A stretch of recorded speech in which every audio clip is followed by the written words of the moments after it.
En Malvinas Causa Central siempre decimos que la historia del conflicto del Atlántico Sur la deben contar sus protagonistas. Y hoy tenemos el verdadero honor de estar en comunicación con César Maliqueo, en 1982 soldado, por supuesto, combatiente de Malvinas. César, un lujo y un honor que esté comunicado con nosotros. ¿Cómo está? ¿Qué tal? Muy buenas tardes. Bueno, mi nombre es César Maliqueo, soy de la provincia del Chubut, de Rawson precisamente. Muy bien, en Malvinas me tocó participar del conflicto bélico del Atlántico Sur de 1982. Pertenecía del comando de la 9ª Brigada de Infantería con asiento en Comodoro Rivadavia. Participé como soldado en aquel conflicto. Y César, ahí nos adelantabas que eras soldado de la 9ª Brigada de Infantería, ahí en Comodoro Rivadavia. ¿Vos cuándo ingresaste a hacer el servicio militar obligatorio? Bueno, el llamado me llegó los primeros días de febrero de ese año, de 1982, pero como en mi situación particular yo no estaba en la casa de mis padres, así que en aquel entonces andaba ya por afuera, andaba por cerca Río Negro, por esa zona. Entonces cuando llegué, ocasionalmente llegué a la casa de mis padres, me encontré con que tenía una citación en la policía.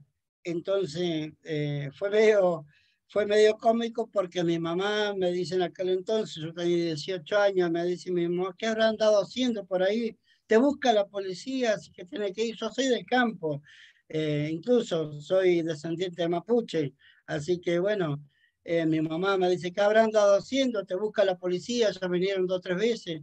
Así que llegué ese día, el otro día fui a la comisaría del campo a ver para qué me necesitaban. Entonces ahí me entregaron la cédula que tenía, que me tienen que presentar en el comando de la 9ª Brigada de Infantería con asiento en Comodoro Rivadavia. Bien, y ahí cuando ingresaste, recuerdo que estamos hablando con César Maliqueo. Cuando ingresaste, ¿qué Sí. fue? ¿Era ahí en el 82? ¿Era meses previo a lo que fue el desembarco argentino? No, todavía no era o sea, para nosotros, la gente civil, la comunidad civil, todavía no sabían de que iba a pasar, que se estaba tramando el gobierno de facto en aquel entonces. La gente común no sabía lo que estaba pasando, pero esta planificación ya estaba desde 1979, cuando fue después del conflicto que casi hubo con Chile. Bueno, ya había quedado hablado entre gobiernos y bueno, la gente común no sabía, pero sí la gente que estaban en el poder militar, ellos sí ya tenían planificado qué más o menos se iba a hacer en ese entonces. Pero a lo que voy ahí, César, es, ¿usted cuándo es que, no me quedó claro la fecha cuando ingresó ahí a la colimba? Y yo ingresé en febrero, más o menos el 20 de febrero, creo que Perdón, ahí ingresé, está. o 21, no me acuerdo, Está pero bien, sí, el bueno, día, ingresé un poco tarde, sí. claro, día Día más, más, día día menos. menos, bueno, Sí, sí, en febrero. febrero del Sí, sí, 82. bueno, en Y, febrero del y, 82. y ahí cuando ingresa, ¿cómo fue? Porque, como decías recién, vos de tu vida del campo a la vida en el cuartel. Bueno, la vida del cuartel por ahí era medio como que, o sea, no sé, para mí no era tan difícil, pero ¿qué pasó? Que yo me encontré, bueno, con mis compañeros, primero ¿cómo se llama? Con mis compañeros de instrucciones, la instrucción militar. Nos llevaron más o menos 45, 50 días, tuvimos instrucción militar en un campo en Comodoro, pero era instrucción militar y bueno, nos hablaban mucho acerca de una guerra. ¿Cómo se dice? Nos concientizaban mucho de que si algún día estábamos en una guerra y esto, aquello, pero no nos decían de que mañana pasado iba a pasar a una vida real, ¿me entendés? Entonces Claro. era, era todo medio superficial, ¿viste? Entonces era todo, lo hacían muy real, pero bueno, no, para ese momento nosotros que éramos jóvenes, para mí que yo era joven, bueno, era una instrucción, nada más, hasta que llegamos nuevamente al cuartel, al regimiento, que llegamos allá casi a mediados de marzo, por ahí que llegamos, el 20 de marzo creo, como un poco más, poco menos en marzo, llegamos al cuartel. Y ahí cuando llegan al cuartel, recuerdo que estamos conversando con César Maliqueo en 1982, soldado de la 9ª Brigada de Infantería de Comodoro Rivadavia. Y cuando regresan al cuartel ahí a mediados de marzo, pasan los días y al poco tiempo llega el 2 de abril, recuperación de las Islas Malvinas. ¿Cómo fue ese día para el entonces soldado Maliqueo? Bueno, en el regimiento se camuflaba muy mucho esto, ¿cómo es? Camufló mucho porque, como dije al comienzo, ya el gobierno militar ya sabía qué es lo que había, ya como uno se dice, sabía lo que llevaban debajo de la manga. Lo que no sabíamos eran nosotros, los ciudadanos comunes, los soldados, ¿no es cierto? No nos decían, mira, va a pasar esto, está pasando aquello hasta casi el 28, 29 de marzo, que nos llevaban a formación como cualquier otro día. Y bueno, hubo un acuartelamiento más o menos de una semana y nadie explicaba nada por qué era el acuartelamiento. Y bueno, no se podía hacer mucho ruido, no se podía andar de noche, no se podía andar, bueno, empezar con los apagones de las luces. En esos entonces, pero nosotros, en mi caso, yo hablo por mí, digo nosotros, pero hablo de mí. Yo no sabía lo que estaba pasando hacia afuera, hacia el interior del país, de la provincia y todas estas cosas, ¿me entiendes? Entonces, hasta esa semana que estuvimos cuartelado y después de esa semana de acuartelamiento que tuvimos, en una formación cualquiera, en una formación de una tarde, nombraron tantos soldados, dice un suboficial principal que había a cargo de la compañía, dice soldado que vaya nombrando va a dar un paso al frente. Y bueno, todos comprendieron, si mi principal, nombraron a fulano, vengano, va, soldado Maliqueo presente y bueno, paso al frente. Y ahí ya me empezó a parecer medio raro. Yo decía, pensé primero para mí adentro y bueno, nos llevarán por ahí a hacer trabajo en algún otro lugar de qué sé yo, de algún regimiento, en algún lado por ahí. No explicaban nada, nadie decía nada. Bueno, que se nos dijo ahí en el regimiento que esos soldados que habían apartado, a partir de ese momento, quedaban acuartelados. Quedamos acuartelados, quiere decir, quedamos aislados de todos nuestros compañeros que estaban ahí en el regimiento todavía. Entonces, ¿qué hacíamos nosotros?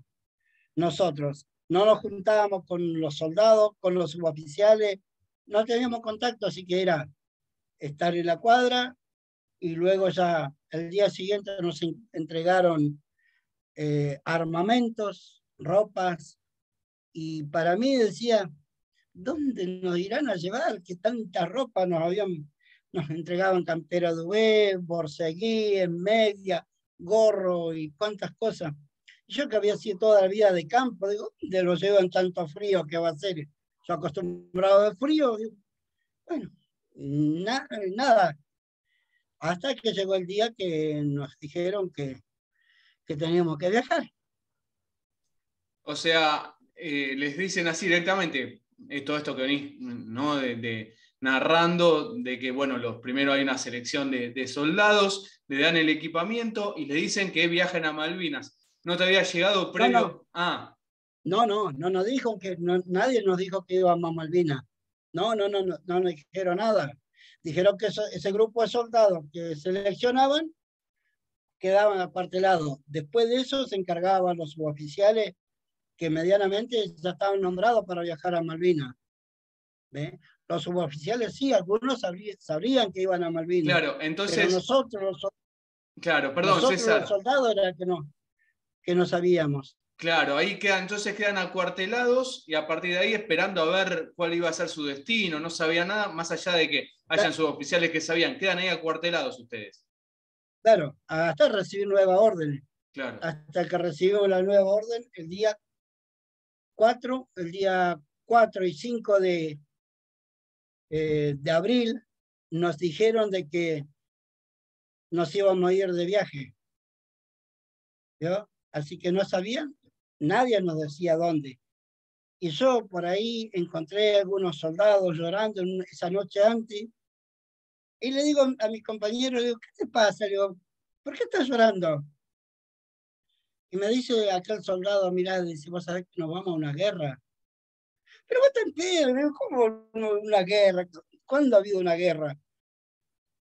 Y yo le digo así, pero bueno, porque a mí medio como que, como dije, siempre fui medio de campo y medio decidido, y bueno, ya digo yo, una guerra, qué raro. Y por ahí me encuentro con otros soldados que estaban acuartelados ahí mismo conmigo. Un muchacho de Buenos Aires me dice, nos llevan a Malvinas, chato, nos llevan a Malvinas, me dice. Malvinas. Malvinas lo habíamos visto en tercer grado cuando íbamos a la escuela rural. Habíamos visto que en el mapa había una islita y abajo de todo el mapa era todo lo que yo sabía de Malvinas, nada. Y bueno, ahí ya quedé todavía aún más todavía desconcertado que caballo arriba del techo. Entonces, y bueno, hay que poner un poco de humor la Está muy tarde. bien, sí, sí. Así que bueno, eh, bueno, este, y así pasaron las horas hasta que recibimos órdenes de viajar al aeropuerto General, General O'Higgins de Mosconi de Comodoro, el aeropuerto de Comodoro, y bueno, y viajamos el día es 5 a la madrugada, 6 sería, a la madrugada, salimos del centro de Comodoro Rivadavia, del regimiento que pertenecíamos nosotros, al aeropuerto de Comodoro Rivadavia. Ahí nos embarcaron en un Fokker y bueno, y ahí fue nuestro viaje a Malvinas. Y César, antes de meternos en justamente en la vida que van a empezar a tener ustedes en las islas, el 2 de abril, el día de la Sí, recuperación de las islas, ustedes sí. tuvieron un acto, digamos, alguna formación donde les anunciaron la recuperación de Malvinas. Ese día en particular, ¿les llegó la noticia por sus superiores de la recuperación de las islas? Mira, te vuelvo a decir nuevamente, no daban ninguna clase de información, no se daba información. Pero tampoco la Fue en recuperación, digamos, una no, no, no, noticia, no. nada. No, no, Mirá, no, no, no, no, no, nada, era todo muy camuflado, todo muy tranquilo, todo muy light, todos los días era igual, no había un aceleramiento. Uno que de afuera sí se daba, yo me daba cuenta que había algo raro estaba pasando. claro, pero Eh, supongamos, perdón, César, ahí cerca de donde estás vos, ahí el Batallón de Infantería Marina 5, que bueno, ahí el superior lo formó a todos y le dijo se recuperó las islas, dio esa noticia, no que iban a ir, no todo eso, pero sí se adelantaba de la jornada histórica que había pasado en el país de la recuperación de Malvinas. A ustedes nada, eh, ni eh, si... no, eso puede haber pasado en Bahía Ah. Blanca, porque el 25 creo que está en Bahía Blanca, y yo de Bahía Blanca a Comodoro tenemos casi 900 kilómetros. Claro, el BIM 5 está ahí en Ahí va. Ushuaia, sí, ahí en Tierra del Bueno, Fuego. en Ushuaia, ¿no? Sí, sí, Bueno, sí, en está Tierra del Fuego. bien. Y estamos Pero, lejos lo mismo. Estamos lejos igual, tenemos casi de Comodoro a Ushuaia, tenemos como 700, 800 kilómetros igual, ah, estamos lejos. O sea que, bueno, en Comodoro tenemos cerca, teníamos con la compañía, la CACOM 9, compañía de Comunicaciones 9, el Regimiento 8, Batallón Logístico, bueno, son todos batallones que estaban ahí cerca de Comodoro. Y bueno, el otro regimiento que tenemos más cerca de Comodoro es el Regimiento de Infantería 25, que es de Sarmiento, ¿me entienden? Claro, claro, Entonces, ahí en la ciudad, en plena ciudad, era muy camuflado, era muy como que no pasaba nada, estaba todo ok, ¿me entienden? claro. Hasta que llegamos el día 6 a la madrugada, que salimos a Que, Malvinas. que cruzan allá. Estamos conversando con César Maliqueo. César, y cuando llegan a las islas, ¿cómo empieza a ser ahí tu vida como soldado? Bueno, ahí en Malvinas, cuando llegamos a Malvinas, ahí sí conocí, lo primero que tuve, el primer encuentro que tuve fue con el frío. Era un frío insoportable, mucho frío, mucho viento, y bueno, y ya después ya estaba en tierra desconocida, a esperar órdenes, y qué va a pasar. Entonces ahí me cayó la ficha de que alguien había dicho que veníamos a una guerra y alguien había dicho que íbamos a Malvinas, pero no era un superior, era un colega nuestro, un soldado, que por ahí no sé cómo hizo para conseguir datos, y bueno, y yo escuché nada más, y bueno, hasta que me encontré en Malvinas. Y a partir de ese momento que te encontrás en las islas, ¿qué función te dan? La primera función que tomamos nosotros, tomamos Puerto Argentino, que estuvimos ahí haciendo guardia en Puerto Argentino, después nos fuimos de Puerto Argentino, para mí sería más al sur, yo pienso que es más al sur, nos fuimos a Monte Dos Hermanas. Allí estuvimos también todos los días que nos tocó estar, en, a 11 kilómetros más o menos de Puerto Argentino. Y ahí en esas posiciones que estaban en posición tipo de infantería, ¿no es que tenían alguna otra misión ustedes? En el momento, en los tiempos que estuvimos nosotros, claro, nosotros éramos de hacer las guardias, cubrir donde hasta ese momento se podría estar al desembarco de los ingleses, reconocimiento de terreno, el reconocimiento de, ¿cómo se llama?, de la ciudad, en las noches, en las tardes, en la madrugada, salir a recorrer los terrenos, campos. Claro, claro. Y cuando llega el 1 de mayo comienzan los bombardeos. Ya cuando los primeros días de mayo fue cuando empezaron a tirar las bombas de muy larga distancia, ya empezaron a bombardear, fueron las primeras bombas que cayeron en el aeropuerto de Puerto Argentino, y bueno, ya ahí ya estaba ¿cómo se llama? Ya había comenzado la guerra.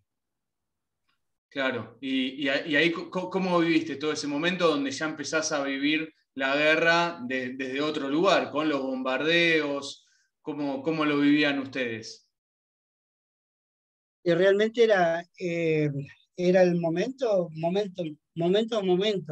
era el día a día, ya era, ya no, ya se había terminado la joda, como se dice, ya era luchar, eh, o me matan o mato, y ya no había vuelta atrás. Era él o yo, él o nosotros, ellos o nosotros, y ya, ya no hubo, ¿cómo se llama? Escapatoria. Y en ese momento donde ya no hay escapatoria, donde ya ustedes era esto que estás describiendo vos, los ingleses van a ir haciendo distintas operaciones. Tenemos el 1 de mayo, empiezan los bombardeos, el 21 van a desembarcar, después vienen los combates de Darwin, Pradera del Ganso, y se van acercando hacia Puerto Argentino y las posiciones de ustedes. ¿Ustedes, en donde vos estabas, llegaron a entrar en combate? ¿Cómo lo viviste? Eh, los primeros bombardeos los vivimos de muy lejos. ¿Qué pasa? Nosotros en Monte Las Dos Hermanas nos fueron a hacer el relevo, y casi los primeros días de mayo, el 20 y pico de abril, 24, 25, me acuerdo por ahí de abril, nos fue a hacer relevo una, una, la compañía del Regimiento 4, creo que era la compañía del Regimiento 6, no me acuerdo qué compañía era la que pasaron a tomar las posesiones que teníamos nosotros en Monte Dos Hermanas y donde estábamos nosotros en Monobluc, que estábamos cubriendo hasta eso entonces. Ahí nosotros retrocedimos hacia Puerto Argentino. Y César, en esos días, en los combates y bueno, este repliegue que recién contabas, ¿cómo era la convivencia de ustedes con tus compañeros, con tus superiores? Y la convivencia, y ahí uno aprende a hacer, en esos momentos uno aprende a hacer amistad. Yo creo que aprende a valorar lo que tiene a su lado porque está el enemigo, mi compañero y yo. Y en eso también Dios está también al lado de uno. Si bien es cierto, así como hemos tenido compañeros que valieron siempre la pena luchar por ellos, también han habido gente que por ahí, en vez de ayudarnos, por ahí fueron castigos que por ahí recibían otros grupos, no en el caso mío, pero sí han habido maltrato igual de otros grupos de soldados.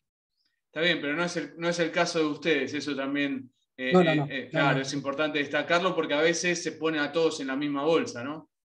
no, no, no, no, claro. Y ahí cuando ustedes después se replegaron, antes de meterme en eso, ¿dónde vivían exactamente ustedes? No en lugar específico. ¿Qué habían hecho? ¿Algún tipo de trinchera? ¿Dormías en carpa? Mira, mientras estuvimos cerca de Monte Dos Hermanas, habíamos ocupado una escuela que estaba en plena loma y ahí íbamos, entre comillas, a dormir cuando se podía, pero íbamos porque terminaban las guardias, era nuestro momento de descanso que podíamos llegar, pero no había el descanso, era el tiempo muy corto, no había tiempo. Entonces, por ahí uno decía, estamos a descanso de guardia, pero estábamos atentos que se necesitaba cubrir aquel puesto, teníamos que salir, o ir a otro lugar a reconocimiento de terreno en la noche y teníamos que salir. Entonces el descanso era muy poco el descanso. Y eso también fue algo que nos jugó muy en contra a nosotros.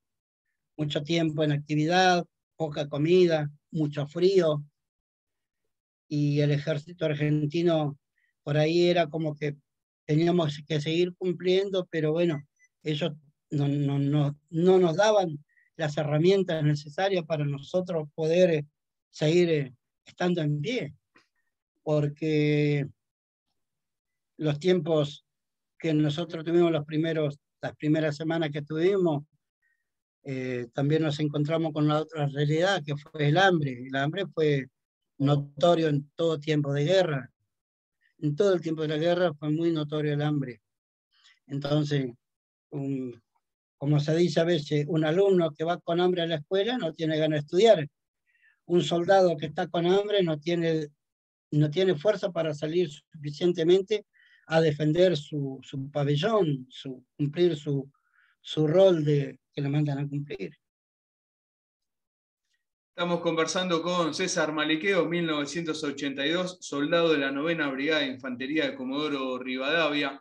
César, ahí contaste que en un momento, bueno, estaban en Monte Dos Hermanas y luego van a replegar. Cuando salen de ese lugar, ¿cuáles son las nuevas posiciones que toman y cómo fue ahí la vida de ustedes? No, la vida en realidad no cambió mucho, no hubo un gran cambio. Replegamos hacia Puerto Argentino al aeropuerto y las tareas eran lo mismo. No es que hubo un cambio, que estuvimos mejor, no, estuvimos igual. Ya en Puerto Argentino tampoco ya no se encontraba tranquilidad, ya no se conseguían los alimentos, ya empezaron a escasear las cosas. No era porque no había, sino que ya no podíamos salir. Ya no podíamos salir a buscar comida como cuando estábamos tiempo de paz. Entonces se nos complicaba todo. Estamos más sujetos a los suboficiales, más sujetos a todos.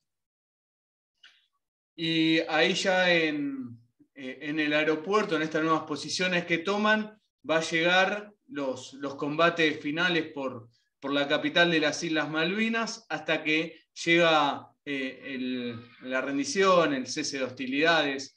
¿Cómo viviste ese momento? Bueno, cuando ya replegamos a Puerto Argentino, que fue más o menos los primeros días de mayo, ahí llegó una orden, que creo que fueron los últimos aviones que entraron y salieron de Malvinas. A nosotros nos hacen regresar al continente, nos hacen regresar a Comodoro, ¿sí? Entonces, las últimas semanas que estuvimos en Puerto Argentino y ya después volvimos de vuelta a nuestro regimiento. Así que desde ahí en más ya quedamos, ya no nos mandaron más de vuelta a Malvinas. Entonces ahí te enteraste que fue la rendición estando en la unidad. Precisamente estábamos en Puerto Deseado. Para el día de la rendición nosotros estábamos haciendo una cobertura de un desembarco que aparentemente iban a hacer los ingleses en Puerto Deseado. Y de Comodoro a Puerto Deseado queda como 200, 300 kilómetros en el queda retirado igual. ¿Y ahí cómo recibiste vos la noticia? ¿Cómo te impactó la noticia? Y me impactó mal en el sentido de que es lo que siempre cargo, ¿no es cierto?, conmigo. Y en sí, la guerra en todo lugar donde estuvimos, donde yo estuve, quedaron muchos de mis compañeros sepultados ahí, muchos. Y usted dése cuenta cómo voy a tomar una rendición y impacta mucho a la vida de cada veterano, porque a pesar de que pusimos lo que estaba a nuestro alcance, siendo tan jóvenes, pero pusimos lo que estaba a nuestro alcance en la altura de nuestra circunstancia. Así que una rendición duele mucho, duele mucho. Y César, llega la rendición, ustedes en algún momento volverán a la unidad. ¿Y cómo fue la vida de regreso como vida a tu vida de civil? Y me costó mucho reintegrarme a la sociedad después de haber salido haberme ido de baja del ejército, me costó mucho, porque eran tiempos muy difíciles, era el gobierno militar, y entonces hablar en alguna oportunidad de que éramos veteranos de guerra, de que éramos soldados combatientes en Malvinas, hubieron mucha gente que nos trataron de locos, más que nada la clase política nos consideró locos, loquitos de la guerra, y son cosas que para uno, para mí como veterano de guerra, duele, castiga, pero ¿qué tal si ese político, ese funcionario hubiese sido una guerra? No iba a recibir ese mismo azote, como uno dice, ¿no? Porque suena feo que lo traten de loquito, y yo no fui porque yo era guapo, ni porque me lo aguantaba, ni porque nada, a mí me mandaron y fui a cumplir con este hermoso pabellón que tengo detrás mío. Y hasta los días de hoy, yo hice una promesa a este pabellón, seguirlo, defenderla constantemente hasta perder la vida. Y en el día, en Puerto Madryn, en el 2019, volví a jurar a este pabellón nuevamente. Le volví a jurar que la voy a defender. Entonces yo creo que yo tengo un juramento mientras viva y pueda andar, voy a luchar. Muy, muy emocionante, César. El sentimiento, esto ya no es algo que estás contando, sino que se nota que sale con sentimiento bien de adentro tuyo, justamente defender nuestro pabellón. Y César, en ese proceso, como vos estás diciendo, recuerdo que estamos conversando con César Maliqueo. En ese regreso que te costó mucho, ese maltrato que hubo sobre todo de un sector de la política, primero con la dictadura, luego con la democracia, para con ustedes los combatientes de Malvinas, vos después, ¿cómo sigue tu vida? Y bueno, después de haber salido del servicio militar, como dije, quizá la sociedad, el ciudadano común, siempre nos apreció, el vecino común siempre nos apreció, pero el vecino común, ahora la clase política, la gente, las personas, el gobierno que tendrían que habernos venido a recibir con los brazos abiertos y habernos dicho, muchachos, ustedes tienen esto, y hasta los días de hoy el gobierno, lo que hemos logrado tener, todo fue a fuerza de lucha, todo a fuerza de lucha. Acá no hay nada que el gobierno nos haya regalado, no hay nada que el gobierno se haya jugado la camiseta de venir a decir, mire César Maliqueo, acá tiene, esto le pertenece a usted, un pedazo de tierra para que haga su casa. No, acá tiene esta herramienta para que usted trabaje. Tampoco. Y así como conmigo, fue con todos los veteranos de guerra. Entonces, muchas veces estamos dolidos porque aquellas personas que se tendrían que haber encargado de nosotros nos dio vuelta la espalda, nos dio vuelta la espalda y hasta los días de hoy, para muchos funcionarios, existimos solamente un 2 de abril y un 14 de junio. Y después somos ciudadanos común y corriente como cualquier otro. Y eso duele y duele mucho, porque son espinas que quedan debajo de las uñas que se va con nosotros. Y los dolores que nosotros hemos pasado, los momentos penurios que hemos pasado, se va a ir con nosotros en la tumba. Solamente nuestra familia, solamente nuestros hijos van a poder ver nuestro sacrificio, nuestro dolor, nuestro llanto, que muchas veces tenemos. Ellos solamente. Y César, en esta lucha que empiezan a tener y que describís, vos militás, te juntás con algún centro, en algún centro de combatientes, con algunos combatientes de la zona, o es una militancia tuya porque la llevás en el corazón. Sí, dentro de todo tenemos un centro veterano de guerra acá en Rawson y cada tanto estamos juntándonos, estamos haciendo actividades. Precisamente ahora para el 2 de abril tenemos un desfile, una juntada entre veteranos de guerra. Así que eso también en otro tiempo fue un poco de terapia que tuvimos entre nosotros, contarnos nuestras vivencias, nuestros dolores. Fuimos médicos, fuimos terapéuticos en alguna oportunidad entre nosotros. Pero bueno, luego llegó la familia y también nuestra familia muchas veces han tenido que pasar momentos muy difíciles con cada veterano de guerra.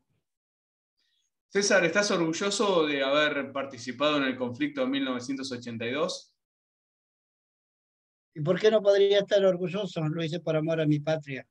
Y como dije recién, si lo tengo que volver a hacer, lo volvería a hacer.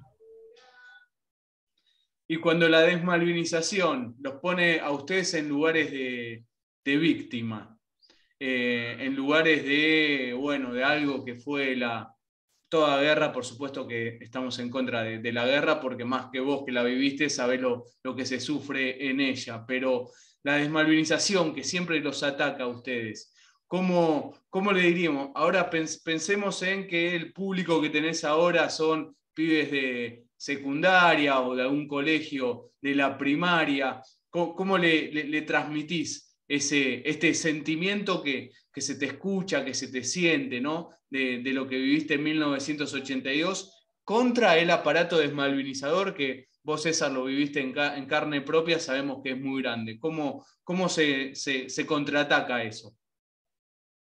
Y bueno, hoy por hoy tenemos a través de tecnologías, hay mucha tecnología. Hoy día ya no, precisamente quizás las armas, ya las municiones están de más. Las armas las tenemos en lápiz y papel.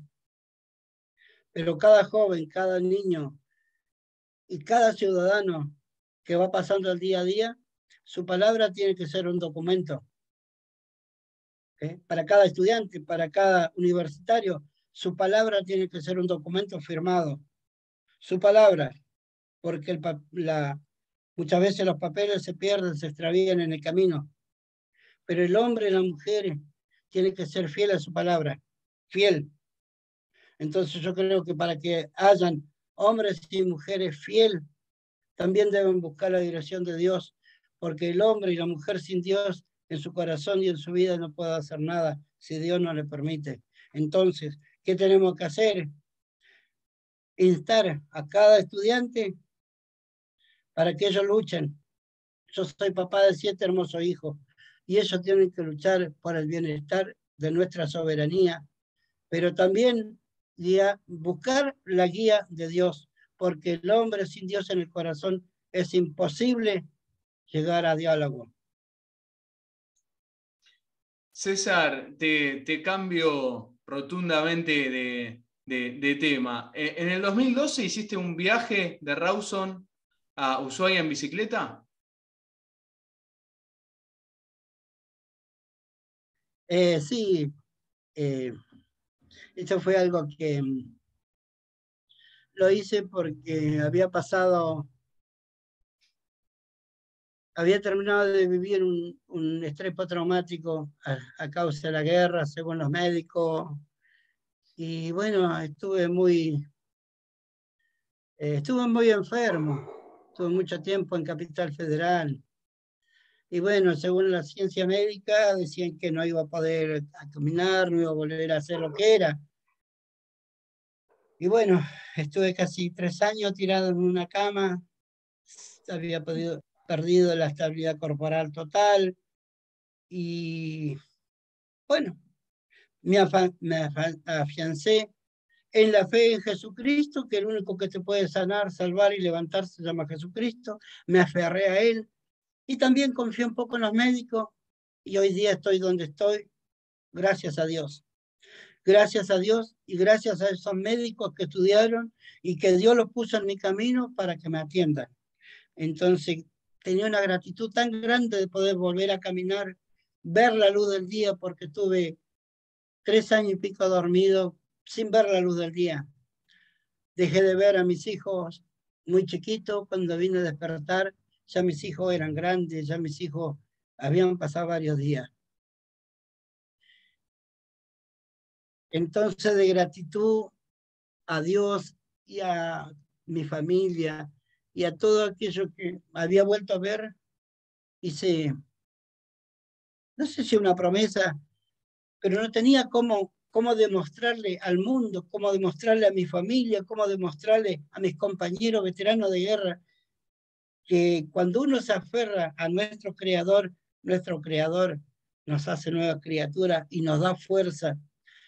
Dice Dios en su palabra que Él nos da fuerza como el águila y nos levanta y nos lleva a distintos lugares. Entonces, yo tomé esa parte y emprendí un viaje a Ushuaia en bicicleta. Así que sí, gracias a Dios, pude hacer esta travesía desde Rawson, Chubut, a Ushuaia, Tierra del Fuego, en el 2012. Además tengo entendido que también lo hiciste en un tiempo bastante récord, César. Sé que por lo que estuve leyendo que le metiste un buen ritmo. Sí, puede que le haya metido un buen ritmo, puede que no, pero hoy día veo yo muchas ciclistas en la ruta y digo, mirá lo que me admiro porque digo yo, gracias a Dios que lo pude lograr.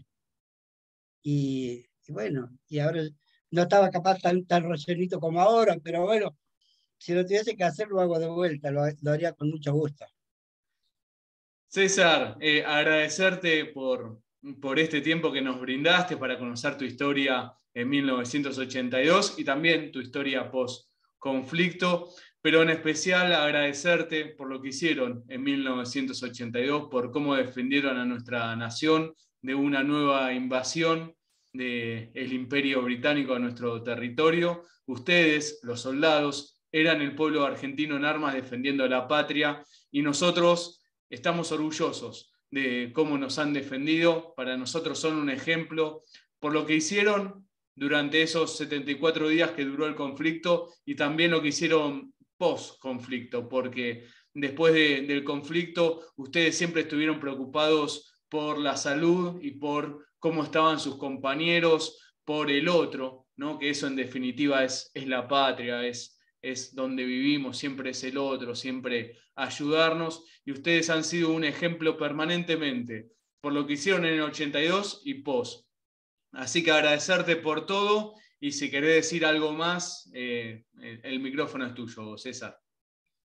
Y solamente, bueno, darte las muchas gracias, agradecerle a Dios sobre todas las cosas que te ha puesto en mi camino para que podamos dialogar, para que algún otro veterano pueda también conocer mi historia y para que esta historia no quede solamente en estas 4 paredes, sino que para también mis hijos que lo irán a ver después, esta grabación, y bueno, para todos los jóvenes, ¿sí? Para todos los jóvenes, como dije, aquellos estudiantes que nunca se olviden que en Malvinas hay sangre derramada, sangre inocente, y Dios es un Dios vengador. Dios un día va a tener que tomar cuenta con esa sangre derramada de esos niños inocentes que han muerto allí en Malvinas. Quizás yo no lo voy a recuperar nunca porque ya estoy de vuelta, pero este Dios que me levantó de la cama, Él va a hacer que un día va a tomar venganza en esas tierras.